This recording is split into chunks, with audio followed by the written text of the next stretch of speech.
नहमदुहु व नुसल्ली अला रसूलिहिल करीम, अम्मा बाद। नबी करीम सल्लल्लाहु अलैहि वसल्लम का घराना। ये नबी करीम सल्लल्लाहु अलैहि वसल्लम का घराना है। नबी की बेटी है और सबसे लाडली बेटी है, सबसे प्यारी बेटी है। फरमाया, फ़ातिमा मेरे दिल का टुकड़ा है। जिसने फ़ातिमा को तकलीफ़ दी उसने मुझे तकलीफ़ दी, और जिसने फ़ातिमा को खुश किया उसने मुझे खुश किया। और फरमाया, हसन और हुसैन मेरी आंखों की ठंडक हैं, जिन्हें देखकर मुझे सुकून मिलता है। इतनी मोहब्बत थी कि एक मर्तबा आप जुमे का खुतबा दे रहे थे और हज़रत हसन रज़ी अल्लाह ताला अन्हु खेलते खेलते मस्जिद के दरवाजे के सामने आ गए। आप सल्लल्लाहु अलैहि वसल्लम ने खुतबा छोड़ दिया और दौड़कर हज़रत हसन रज़ी अल्लाह ताला अन्हु को गोद में उठा लिया और मिंबर पर बिठाकर खुतबा शुरू फरमाया। इतनी मोहब्बत के बावजूद घर में फाका रहता था।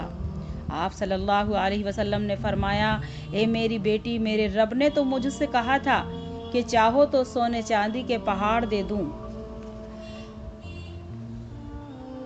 लेकिन मैंने खुद ही इनकार कर दिया।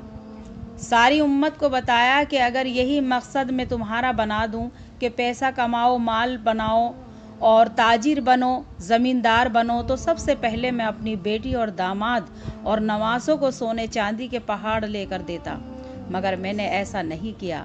मेरी बहनों, हुजूर अक़दस सल्लल्लाहु अलैहि वसल्लम ने आखिरत के जज्बे बनाए, औरतों के अंदर से दुनिया के हिर्स और लालच का जज्बा निकाल दिया, मगर मर्दों के अंदर से भी कमाइयों के जज्बे निकाल दिए। आज के लोग कमाते कमाते जब बाल सफ़ेद हो जाते हैं तो ऊंचे ऊंचे बंगले खड़े करके दिखा देते हैं कि अपनी सारी दौलत बर्बाद करके दिखा देते हैं कि आज हम बड़े बन गए। अल्लाह ताला जिसके माल को बर्बाद करने का इरादा करता है और अल्लाह जिसके माल को मरदूद करना चाहते हैं, उसके माल से बंगले बनवाता है, उसके माल से बड़े बड़े महलात बनवाता है। हदीस शरीफ में आता है कि अल्लाह ताला जिसके माल को ठुकराता है उसे गारे और मिट्टी में लगाकर महलात बनवा देता है। इसीलिए सहाबा कराम रज़ियल्लाहु ताला उन्होंने महलात नहीं बनाए। फ़ातिमा का कोई घर नहीं था, अली का कोई घर नहीं था, उम्मे सलमा का कोई घर नहीं था, आयशा का कोई घर नहीं था, लेकिन इनकी मोहब्बत से सारे आलम में ईमान फैल रहा था, सारे आलम में दीन फैल रहा था। अल्लाह के दीन को दुनिया में ज़िंदा करता रहना है, हमारा और कोई काम नहीं है। बाप बेटों को कहते हैं, जाओ बेटा अल्लाह के नाम पर मरो, हम भी तुम्हारे साथ जन्नत में जाएंगे। माएँ भी कहती थी कि जाओ बेटा कुर्बान हो जाओ। आज किसी की माँ का ये जज्बा है कि उसका बेटा उसके सामने मरे।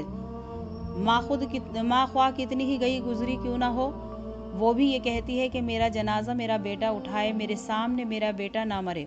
लेकिन सहाबा कराम रज़ियल्लाहु ताला अन्हु की औरतें वो माएँ थी कि जिनका जज्बा ये था कि हमारे बेटे हमारे सामने अल्लाह की राह में कुर्बान हो जाएं।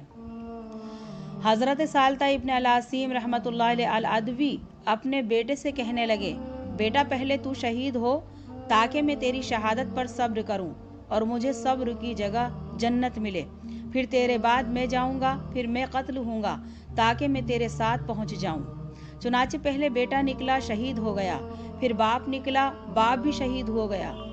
जब ये खबर मुल्क शाम में पहुँची तो उनकी बीवी हज़रत रबा आदवी रहमतुल्लाह अलैह से महल्ले की औरतें ताज़ियत के लिए आने लगी तो हज़रत रबा ने कहा, अगर तुम मेरी तसल्ली व ताज़ियत के लिए आई हो तो वापस चली जाओ, और अगर तुम मुझे मुबारकबाद देने आई हो तो मेरा बेटा और खामिन दोनों जन्नत के हकदार बन गए हैं, तो मुबारकबाद दो, मुझे खुशी है, गम नहीं है, इसीलिए कि मेरा बेटा और खामिन अल्लाह के रास्ते में जान कुर्बान करके जन्नत वाले बन चुके हैं, लिहाजा तुम भी मुझे खुशखबरी दो।